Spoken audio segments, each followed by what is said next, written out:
Hi everyone, welcome back. ನೀವು ನೋಡ್ತಾ ಇದ್ದೀರಾ ಸ್ಟೂಡೆಂಟ್ ಸೊಲ್ಯೂಷನ್ ಯೂಟ್ಯೂಬ್ ಚಾನಲ್.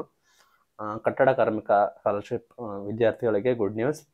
ಅರ್ಜಿ ಆಹ್ವಾನ ಮಾಡಿದ್ದಾರೆ. ಡೀಟೇಲ್ ಆಗಿ ಮಾಹಿತಿನ ಕೊಡ್ತೀವಿ. ಚಾನಲ್ಗೆ ಸಬ್ಸ್ಕ್ರೈಬ್ ಆಗಿ. ವಿಡಿಯೋ ಇಷ್ಟ ಆದರೆ ಲೈಕ್ನ ಮಾಡಿ. 2023-24 ಅದೇ ರೀತಿ 24-25 ಸಾಲಿನ ಶೈಕ್ಷಣಿಕ ಧನ ಸಹಾಯ ಅರ್ಹ ಕಟ್ಟಡ ಮತ್ತು ಇತರ ನಿರ್ಮಾಣ ಕಾರ್ಮಿಕರು ತಮ್ಮ ಮಕ್ಕಳ ಅರ್ಜಿಯನ್ನು SSP ಮೂಲಕ ಸಲ್ಲಿಸಬೇಕಾಗುತ್ತೆ. ಸ್ಟೇಟ್ ಸ್ಕಾಲರ್ಶಿಪ್ ಪೋರ್ಟಲ್ SSP ಮುಖಾಂತರ ಅರ್ಜಿಯನ್ನು ಕೂಡ ಸಲ್ಲಿಸಬೇಕಾಗುತ್ತೆ.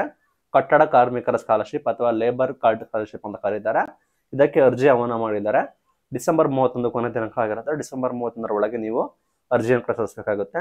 ಯಾರು ರಿಜಿಸ್ಟ್ರೇಷನ್ ಆಗಿದ್ದಾರೆ ಅವರು ಕಡ್ಡಾಯವಾಗಿ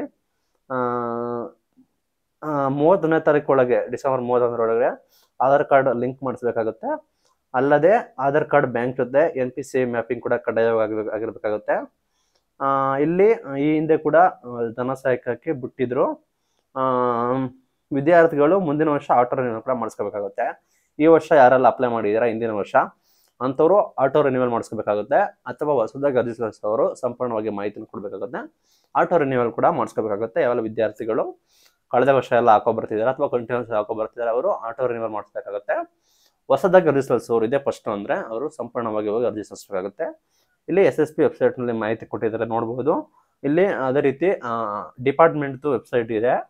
ನಿಮಗೇನಾದರೂ ಸಮಸ್ಯೆ ಆದರೆ ನಿಮ್ಮ ಜಿಲ್ಲಾ ಮಟ್ಟದಲ್ಲಿ ನಿಮಗೆ ಕಟ್ಟಡ ಕಾರ್ಮಿಕರ ಇಲಾಖೆ ಇರುತ್ತೆ. ಅಲ್ಲಿಗೆ ಹೋದರೆ ನಿಮಗೆ ಸುತ್ತಮುತ್ತಗಳು ಆಫೀಸ್ಗಳು ಕೂಡ ಇರ್ತವೆ. ಅಲ್ಲಿ ನಿಮಗೆ ನಿಖರವಾದ ಮಾಹಿತಿ ಕೊಡ್ತಾರೆ, ಯಾವ ರೀತಿ ಏನು ಎತ್ತ ಅಂತ. ಯಾರೆಲ್ಲ ಇದ್ದೀರಾ ಸ್ಕಾಲರ್ಶಿಪ್ ಬರುತ್ತೆ. ಕಡಿಮೆ ಮಾಡಿದ್ರು ಕೂಡ ಸಹಾಯ ಆಗುತ್ತೆ. ಆಧಾರ್ ಕಾರ್ಡ್ ಲಿಂಕ್ ಮಾಡಿಸ್ಬೇಕಾಗುತ್ತೆ. ಅವ್ರದ್ದು ಮೇನ್ ಆಗಿ ಹೊಸದಾಗಿ ಅರ್ಜಿ ಸಲ್ಲಿಸೋರು ಸಂಪೂರ್ಣವಾಗಿ ಅರ್ಜಿ ಸಲ್ಲಿಸಬೇಕಾಗುತ್ತೆ. ಹಲೊಬ್ರು ಇದ್ದರೆ ವರ್ಷ ಅರ್ಜಿ ಸಲ್ಲಿಸ್ತಿದ್ದಾರೆ ಅವರು ಆಟೋ ರಿನ್ಯೂವಲ್ ಮಾಡಿಸ್ಕೋಬೇಕಾಗುತ್ತೆ. ನಂತರ 31 ಲಾಸ್ಟ್ ಡೇಟ್ ಆಗಿರುತ್ತೆ. ನಿಮ್ಮದು ಆಧಾರ್ ಕಾರ್ಡು ಎಲ್ಲ ಮ್ಯಾಪಿಂಗ್ ಆಗಿರಬೇಕಾಗುತ್ತೆ. ಇಷ್ಟೆಲ್ಲ ಮಾಹಿತಿಯನ್ನು ರಾಜ್ಯ ಕಟ್ಟಡ ಮತ್ತು ಇತರ ಕಲ್ಯಾಣ ಮಂಡಳಿ ಕೂಡ ಅನೌನ್ಸ್ಮೆಂಟ್ ಕೂಡ ಮಾಡಿದೆ. Big news. ದಯವಿಟ್ಟು ಇದನ್ನು ಯುಟಿಲೈಸ್ ಮಾಡ್ಕೊಳ್ಳಿ. ಬೇಗ ಅರ್ಜಿಯನ್ನು ಸಲ್ಲಿಸಿ. ಇದು ಇವತ್ತಿನ ವಿಡಿಯೋ. Thank you.